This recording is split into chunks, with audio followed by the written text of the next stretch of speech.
First మీకు తెలియాల్సిన words కొన్ని బేసిక్ వర్డ్స్. అక్యూజ్డ్ అనే పదం ఎప్పుడు వాడతాం?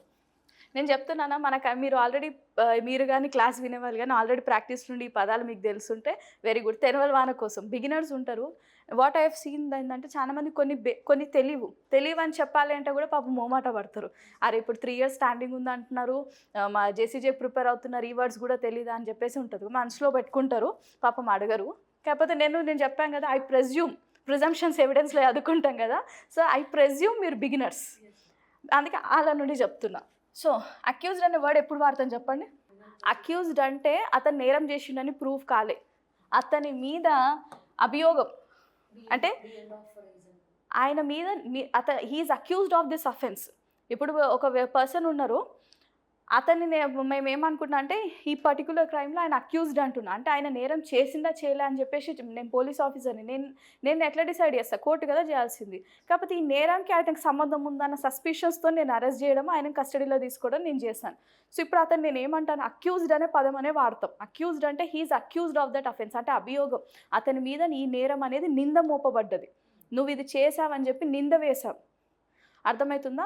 అక్యూజ్ ట్రయల్ జరిగిన తర్వాత జడ్జిమెంట్ వచ్చేదాకా కూడా అతను అక్యూజ్డ్ అనే అంటాము. అఫెండర్ అనే పదం వాడకూడదు. రేపు మీరు కూడా ప్రాక్టీస్లో అడ్రస్ చేసేటప్పుడు అసలు అఫెండర్ అనే పదం మనం who are we to decide, అది అఫెండారా ఇన్నోసెంటా చెప్పాల్సింది కోర్టు, మనం కాదు. సో అక్యూజ్డ్ అనే పదమే వాడుతుంటాం. ఈ మైన్యూట్ టర్మినాలజీస్ మనం గుర్తుపెట్టుకోవాలి. సో అక్యూజ్డ్ అంటే ఎవరు? అతని మీద నేరపడ్డది, హీస్ చార్జ్డ్, నీ మీద ఈ నింద పడ్డది అని చెప్పేది అక్యూజ్డ్. ఇప్పుడు ఇతను మీకు తెలుసు, crime is treated as a offence against the state. Okay, మీకు నాకు ప్రాపర్టీ డిస్ప్యూట్ అయింది అనుకోండి, అది మన ఇద్దరు ప్రాబ్లం. సో ఇది మనం ఇద్దరం పార్టీస్ ఉంటాం. కానీ క్రిమినల్లో అంటే అఫెన్స్ జరిగినప్పుడు మనం ఏం చేస్తాము, అఫెన్స్ అనేది అఫెన్స్ అగైన్స్ ద సొసైటీ. ఇప్పుడు ఒక పర్సన్ మర్డర్ జరిగింది, ఒక రేప్ జరిగింది, ఒక కిడ్నాప్, డెకాయిటీ ఇట్లాంటివి జరిగితే దానికి ప్రభుత్వం ఎలా ట్రీట్ చేస్తుంది? Offence against the whole society అని ట్రీట్ చేసి state will come in the play, అంటే విక్టిమ్ బదులుగా స్టేట్ విల్ కమ్. ఓకే, దాన్ని మనం ప్రాసిక్యూషన్ అంటాం కదా. ప్రాసిక్యూషన్ అంటే ఎవరు? గవర్నమెంట్ తరపున వీళ్ళు ఉంటారు. సో వాళ్ళు ఎవరికి తరపున వస్తున్నారు అంటే విక్టిమ్ తరపున వస్తున్నారు, అంటే they are defending for victim కదా. ఇది ప్రాసిక్యూషన్ వారు. సో అక్యూజ్డ్కి ఎవరు ఉంటారు? డిఫెన్స్ ఉంటారు. అది క్లియర్ కదా. సో ఇప్పుడు ఒక అక్యూజ్డ్ మీద ఛార్జెస్ ఉంటాయి.